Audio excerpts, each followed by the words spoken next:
우리 당원 동지 여러분, 최근에 당에 대해서 섭섭하고 아프고 그런 사연도 꽤 있지요. 그러나 여러분, 우리 정청래 수석 최고위원께서 말씀하신 것처럼 흔들리지 않고 피는 꽃이 있겠습니까? 우리가 세계 역사에 없던 민중혁명 또는 국민혁명을 이뤄내고 있는데 앞으로도 가야 될 길이 참으로 멉니다. 그리고 세계 어느 나라도 한 번도 경험해 보지 못했던 새로운 길을 우리가 열어나가고 있기 때문에 시행착오도 있을 수 있고 처음으로 목도하는 현상 속에서 의견이 다를 수도 있습니다, 여러분. 저는 치열하게 논쟁해야 된다고 봅니다. 지적할 것 지적하고 할 말 하고 또 책임질 게 있으면 서로 책임져 가면서 맞춰가야 된다. 그러나 분명한 것은 어느 한쪽이 반드시 옳은 것인지는 지금으로서는 명확하게 단정하기는 어렵다는 것입니다. 잘 안 맞더라도 우리 모두가 가진 하나의 거대한 목표, 그 목표를 향해서 작은 차이들을 이겨내면서 부족한 거는 채워가면서 결국 손잡고 함께 그 목적지에 이르러야 하지 않겠습니까? 우리가 차이가 있다고 해서 다르다고 해서 그것은 틀린 것이다 단정하고 외면하는 것은 결국은 끝입니다. 노력해야지요. 말씀드렸던 것처럼 아직도 혹시 제재를 하기 위해서 혼을 내주기 위해서 탈당해야지 라고 생각하는 분이 계시면 당비를 끊으세요. 탈당하면 다시 들어오기 너무 힘들어요. 그리고 오히려 저는 이럴 때일수록 내가 더 책임지겠다 이렇게 해주시면 좋을 것 같습니다. 저는 집단지성을 확신하는 사람입니다. 개개인으로 떼어놓으면 잘 모르는 것 같아도 하나의 집단으로 우리 사람들이 모이면 개개인의 판단과는 전혀 다른 더 현명한 판단 그리고 더 큰 힘을 내더라. 그리고 저는 그런 우리 국민들의 집단지성을 확신하고 그래서 그 힘으로 견딥니다. 이번 총선 과정에서 우리 더불어민주당 당원들이 입장에 따라 다르겠지만 국민의 시각에서 제3자적 입장에서 보면 위대한 공천혁명을 선거혁명을 이뤄내신 것입니다. 당원의 힘이었다고 생각합니다. 그렇지 않습니까, 여러분? 그래서 당원도 2배로 늘리고 당원의 권한도 2배로 늘리고 당원 중심의 정당을 통해서 국민이 주인인 나라 함께 만들어 갑시다, 여러분. 고맙습니다.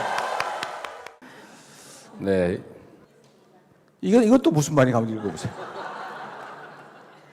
대표님이 좋아서 벽 치다가 원룸 됐어요. 그게 뭔 말이에요? 아, 벽이 다 무너졌다 이 말이에요? 벽을 치면 원룸이 되나요? 이걸 어떻게 하지?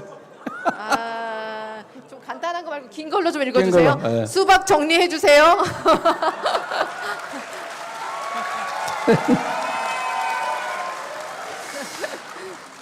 이거 한번 우리 정채욱께서 한번 읽어봐주세요. 무슨 말? 읽어보세요. 대표님 하트 뿅뿅 한 다음에 별자리가 뭐예요? 전 대표님 옆자리. 옆자리. 금산에서 온 청년입니다. 청년들이 느끼는 사회적 압력을 줄이기 위해 정부가 할 수 있는 역할이 무엇이라고 생각하십니까? 질문이 너무 어려운데. 네, 이거 뭐 제가 이런 어려운 문제를 다 알 수는 없는 것이고 그냥 아주 간단하게 제 소감만 밝혀보면 이 나라 청년들이 저는 유사일에 없던 어려움을 겪고 있다고 생각해요. 그게 어떤 거냐면 결국 희망에 관한 것인데 최소한 저의 세대까지만 해도 제 부모님들은 지금이 아무리 어려워도 다음 세대, 내 자식들은 나보다 훨씬 더 나은 삶을 살 것이다 라고 믿었습니다.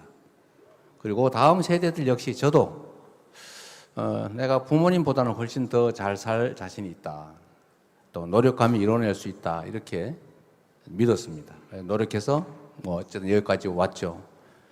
근데 지금의 청년 세대들, 제 자녀들을 포함해서 희망이 사라져버린 것 같습니다. 그리고 이 청년, 그 다음에 그 청년의 다음 세대들은 더 나빠질 것이라는 점에 대해서 이론이 없어요. 부모 세대도, 우리 세대도, 청년 세대도. 양자가 의견이 일치합니다. 더 나아질 가능성이 과연 있을까? 정말로 특별한 소수 외에는 대다수는 절망적인 것 같아요.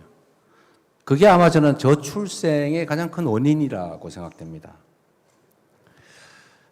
매우 복잡한 얘기들을 할 수도 있지만 우리가 해야 될, 정치가 해야 될 제일 큰 역할이 바로 희망을 살려내는 거죠. 지금보다는 더 나은 세상이 올 것이다. 더 나은 세상을 우리가 살 수 있을 것이다. 라고 믿어지는 세상을 만드는 것입니다. 그게 현실이 될지 안 될지는 모르지만 희망이 있냐 없냐는 정말로 큰 차이가 있죠. 그리고 저는 말씀드린 것처럼 정치라고 하는 가장 본연의 역할이 없는 길을 만드는 것이라고 생각합니다. 가능할까? 라고 생각되는 것들을 가능하게 만드는 것. 어쩌면 상상하지도 못한 것들을 현실로 만들어내는 게 바로 전 정치라고 생각해요. 대동세상 억강부약 그날을 기다리며 꿈꾸는 권리당원입니다. 굳건한 이재명 대표님 힘내세요. 사랑합니다. 감사합니다. 사실 정책이라고 하는 게 돈이 많이 들잖아요. 그죠? 예를 들면 간병비, 요양병원 간병비 이제 건강보험 적용. 이제 우리가 총선 공약으로 말씀드렸는데 이러니까 모든 사람들이 요양병원으로 가가지고 우리 그 요양병원에 가지 않은 그 간병인을 쓰는 분들 입장에서 보면 아니 1인당 무려 400에서 500만 원씩 줘야 되는데 그걸 정부가 어떻게 감당하지? 이제 이런 생각이 들 수 있습니다. 근데 정부도 사실 똑같은 생각을 하고 있는 거예요. 근데 저는 다르게 생각해요. 이게 결국 발상의 전환인데 지금 간병인 구하기가 어렵잖아요. 간병인을 왜 구하기 어렵냐?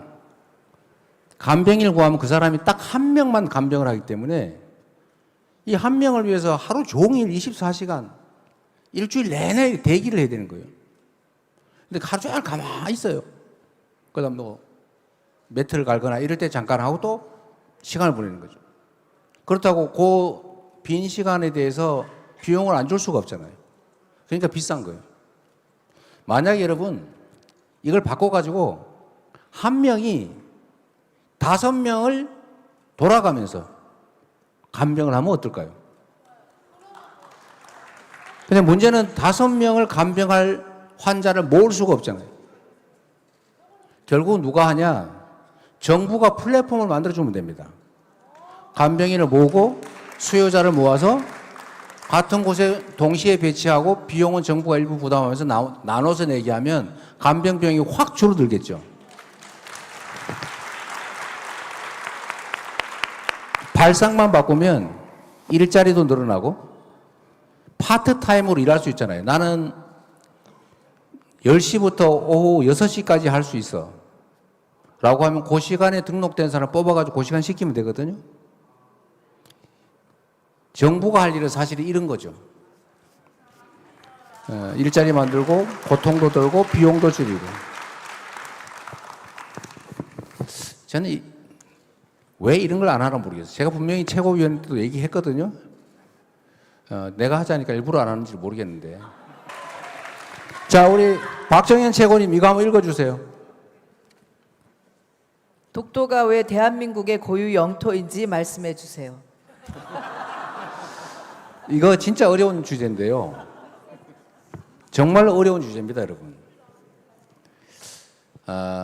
저도 한때 독도를 가보려고 할 때가 있었어요.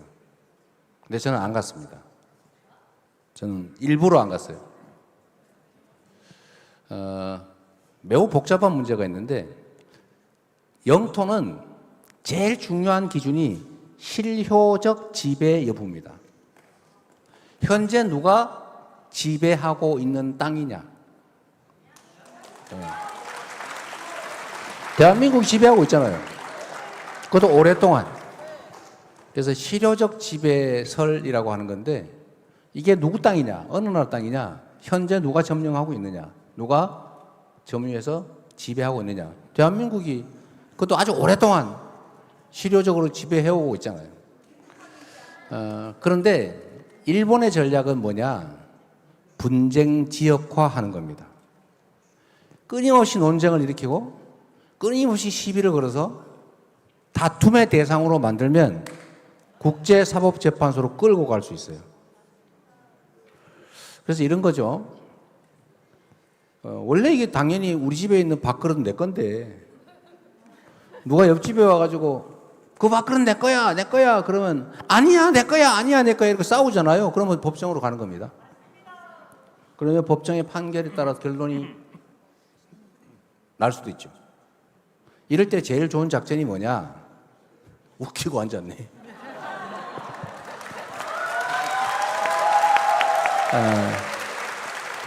그래서 일본은 분쟁 지역으로 만드는 게 국가 전략입니다.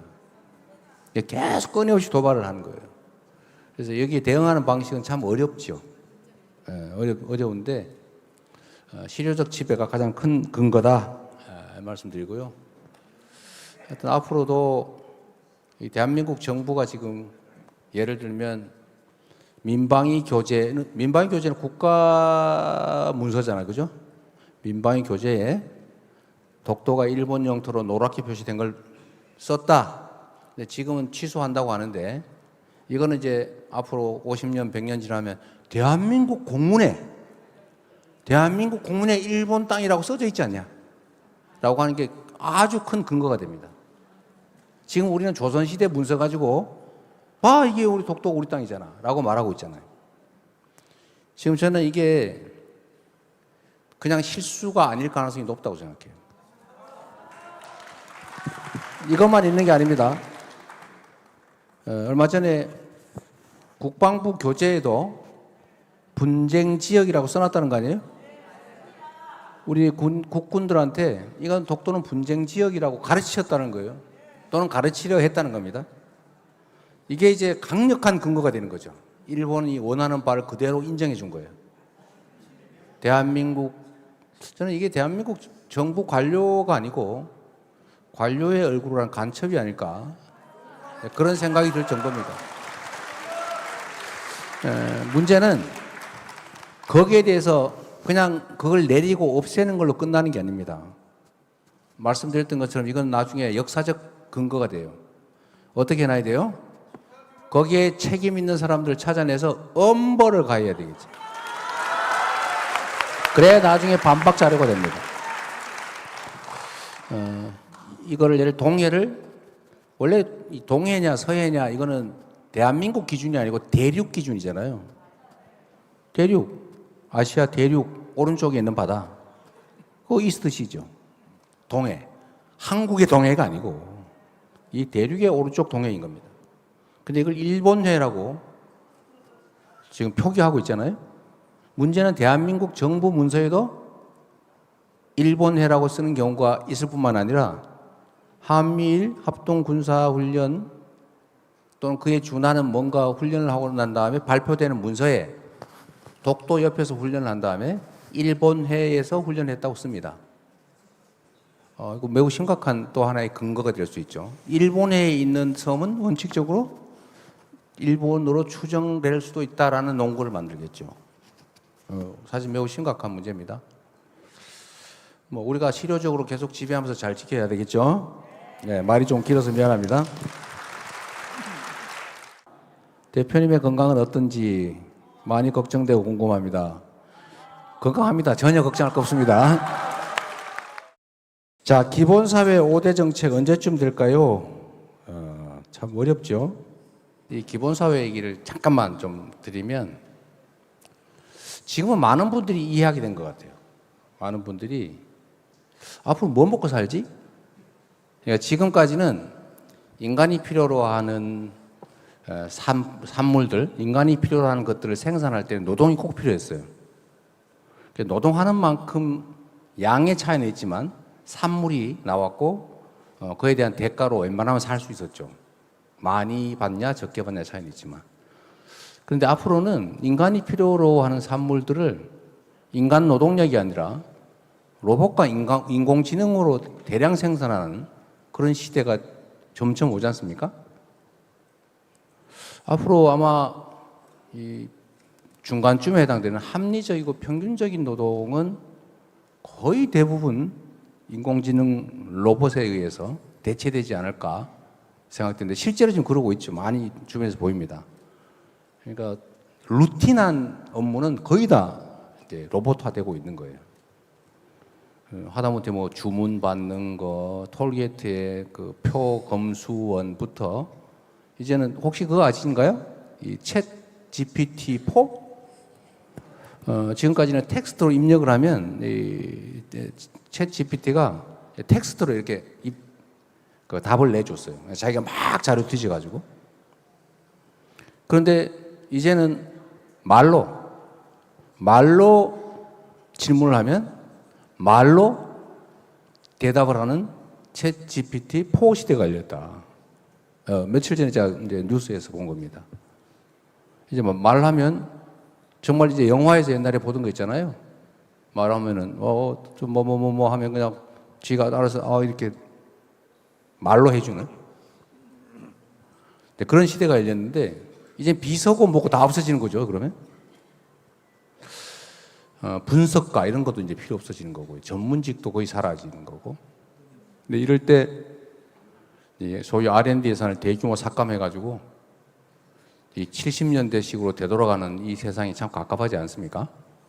하여튼 이 되돌아가는 것도 우리가 막아야 되지만 또 한 가지는 이와 같은 그 과학기술 시대, 우리 전문이시잖아요, 그죠? 과학기술 시대에 우리가 진짜 대비하지 않으면 따라가지도 못할 뿐만 아니라 그런 생산 시스템 외에도 우리 삶의 방식, 이것도 통째로 좀 바꿔야 되는 시대가 곧 옵니다.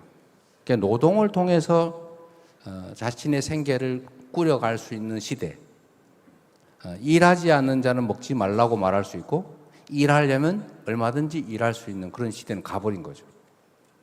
이제는 일하고자 해도 할 수도 없고 많은 다수가 일하지 않아도 필요한 것들을 인공지능 로봇이 생산해내는 시대.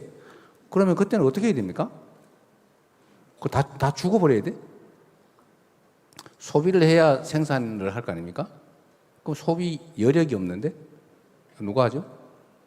그런 면에서 앞으로는 아마 기본소득에 대한 관심이나 이런 게 상당히 많이 올라갈 수밖에 없을 것 같아요. 자, 우리 당 당선인들에 대한 근거 없는 네거티브 보도를 하는 언론에 대해서 제대로 대응할 수 있는 당내 기구 발족을 건의해야 합니다. 맞아요, 이거. 이게 우리 당 당선인뿐만 아니라 우리 진영에 있는 좀 개혁적인 사람들은 정말로 아주 독한 공격 표적이 되고 있죠. 뭐 저도 당선인이니까 이 보험주에 들어가긴 합니다만 요즘은 양심도 없을 정도예요. 물어보지도 않고 마음대로 왜곡해서 써버리죠. 전에는 그런 일도 있었는데 이재명 아들이 화천대유인지 어디 거기에 취직했다고 그거 보신 분 있죠? 아마 지금도 그렇게 믿는 분도 있을지 모르겠어요. 왜냐하면 대문짝만에 썼으니까. 그게 시작이었는데 멀쩡하게 다니던 제 아들은 직장을 잃었죠. 당연히 화천대유 아니죠. 화천대유에서 일한다는 근거가 뭐냐 물어봤더니 제가 언제 그런 얘기를 한 일이 있습니다. 우리 그 아이가 5명짜리 있는 조그만 소규모 회사에 다닌다. 했더니 거기가 거기네. 5명이네. 예. 이게 근거였다고 해요.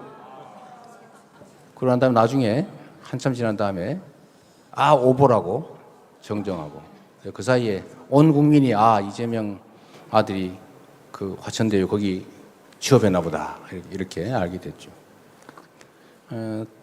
저는 이 언론의 왜곡 보도, 가짜 뉴스 이게 나라를 망치는 정말 심각한 일이라고 생각합니다. 우리 인간들이란 한계가 있는 존재라서 이렇게 정보가 입력이 되면 입력된 정보를 가지고 판단하는 것이거든요. 입력된 정보가 왜곡되면 판단이 옳을 수가 없습니다. 그래서 끊임없이 잘못된 정보를 주입하는 거예요. 한 번 보고, 두 번 보고, 세 번 보고, 네 번 보면 진짜인가 싶어지거든요. 그럼 그에 따라서 판단하게 됩니다. 행동하게 되죠. 이 문제를 해결하는 게 정말로 중요합니다. 그래서 우리 각각의 개인들이 정보 전달 루트가 돼야 돼요. 우리 모두가 언론이 돼야 됩니다. 열심히 알리고 잘못된 거 고치고 유튜브도 하고 SNS도 하고 문자도 열심히 보내고 그래서 우리가 아는 진실들을 알리고 잘못된 것들을 고치고 이걸 우리 스스로 하지 않으면 세상은 잘못된 정보로 지배당하게 됩니다. 대표님 혹시 쌍둥이 형제 있으세요? 없다고요? 그럼 대표님이 제일 잘생겼겠네. 참 위로됩니다. 대표님 계란 사실 때 항상 29개만 있다면서요. 대표님에겐 한 계란 없으니까요. 사과는 사로, 치킨은 치로 시작하는데 왜 행복은 이재명으로 시작할까? 대표님 너무 허전해요. 명불허전. 다시 태어나면 하고 싶은 일은 뭔가요? 수혜 씨. 충분히 여유 있게 쉬고 싶습니다. 자유 시간이 주어진다면 어떤 걸 제일 하고 싶으세요? 자고 싶어요. 대표님 사랑합니다. 꼭 지켜드릴게요. 제가 지켜드리도록 하겠습니다. 날이 이제 곧 더워지는데 좋아하는 여름 음식 있으세요? 이렇게 물어봤네요. 좋아하는 여름 음식? 여름 음식 여러 개 있는데 이제 복숭아 좋아하죠. 이게 딱복이냐 물복이냐? 전 물복입니다. 올해는 수영을 배워야겠어요. 대표님 매력에 푹 빠져버려서. 대표님 기억하세요. 저랑 같이 출입 금지인 꽃밭 들어갔는데 대표님은 꽃인 줄 알고 저만 잡혀갔잖아요.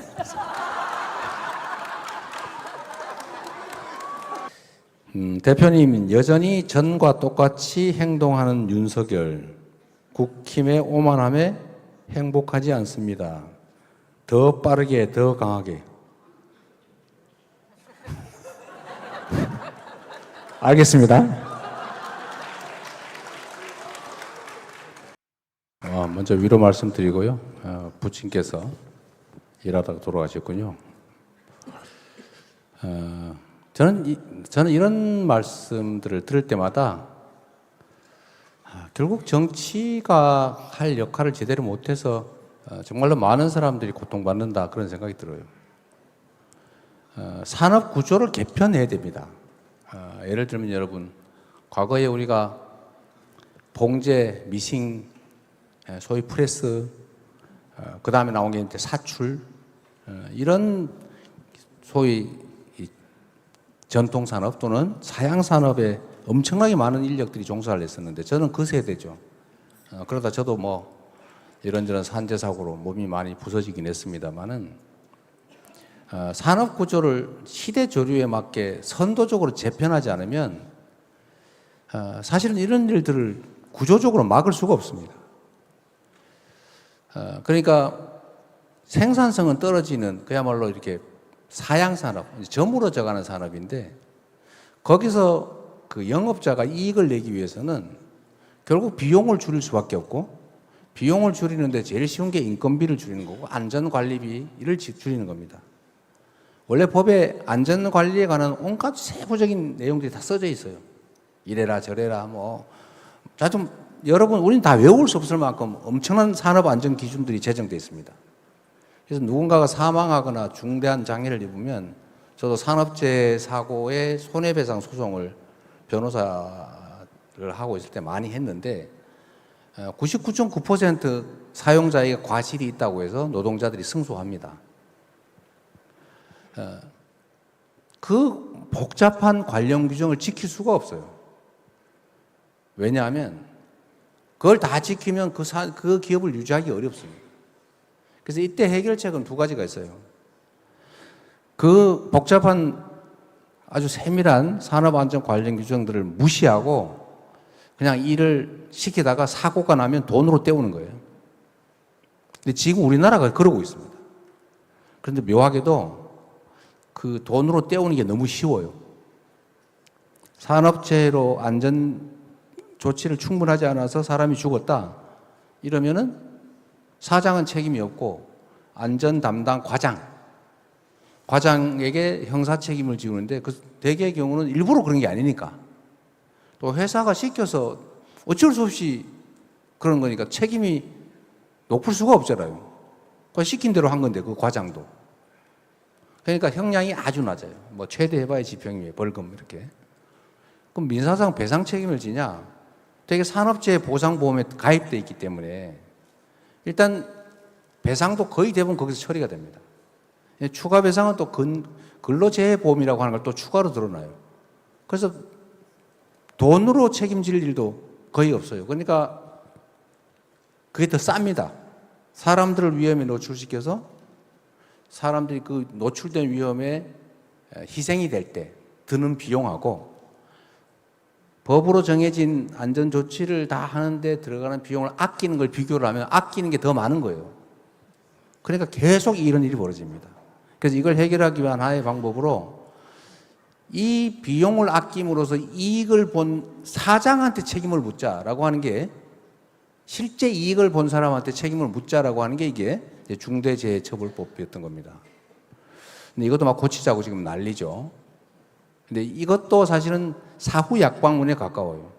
처벌을 아무리 한들 돈을 벌 수만 있다면 아주 나쁜 사람은 사람도 죽이는데 누군가가 어쩌면 희생될 수도 있을지 모른다, 희생될 수 있다라고 하는 그 가능성을 막기 위해서 많은 비용을 내라.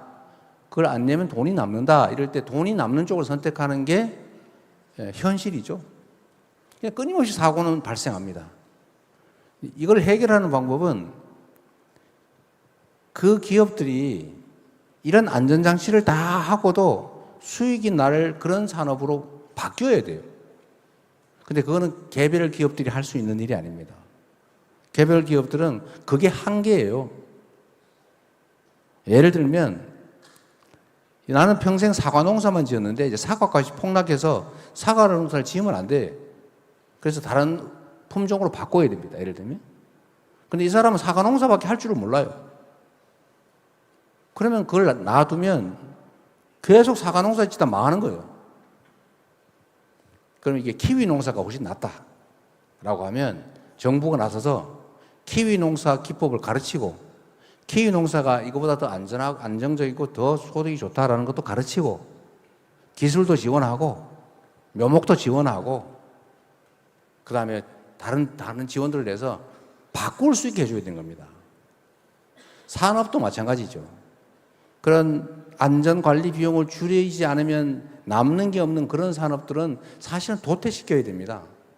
그 일을 하는 그분한테는 아깝지만 그분을 재교육시켜서 그 사장부터 재교육시켜가지고 더 효율성 높은 산업으로 전환하게 하는 게 이거 누가 할 일이에요?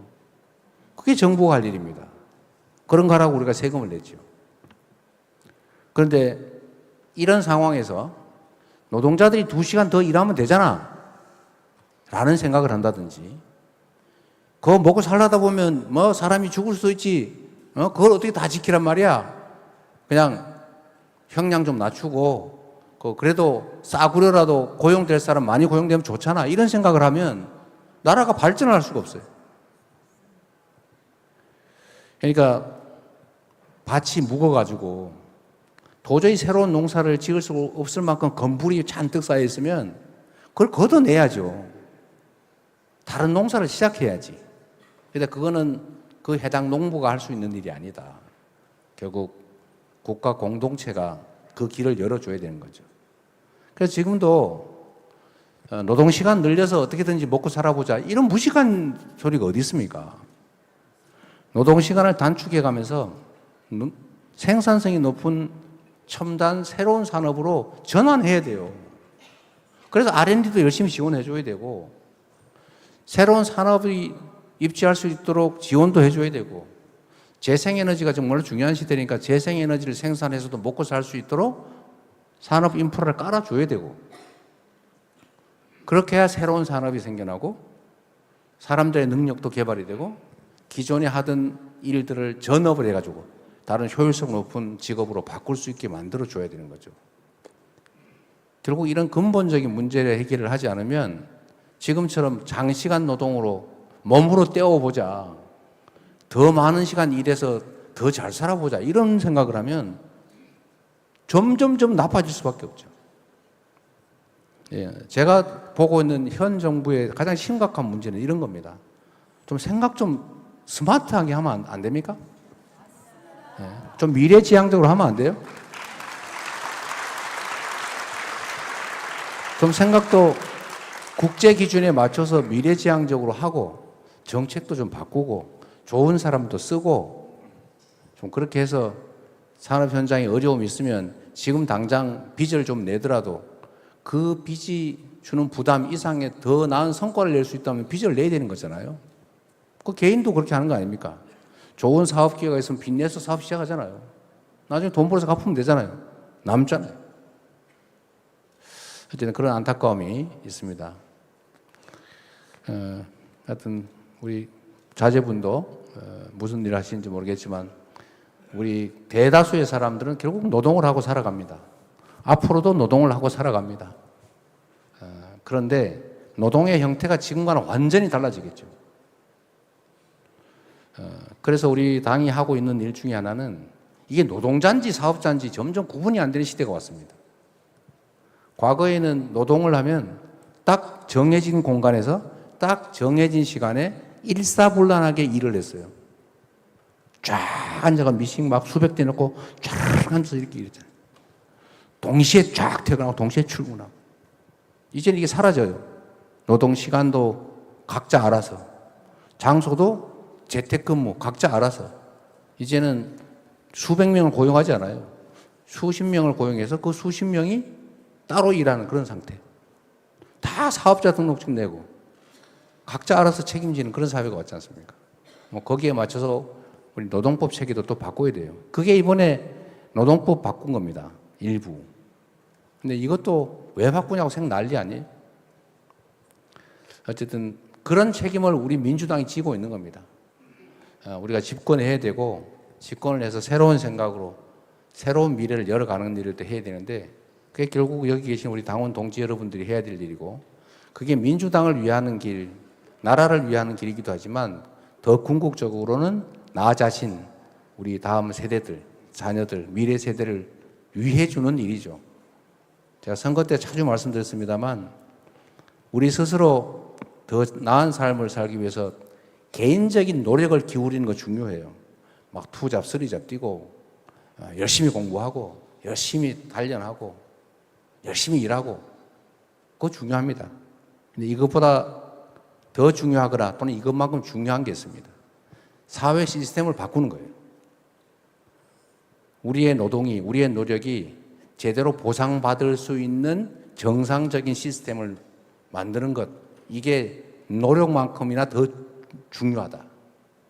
하여튼 여러분들 덕에 민주당이 있고 여러분들 덕에 이번 총선을 승리했고 여러분들 덕에 우리 대한민국의 미래가 있습니다.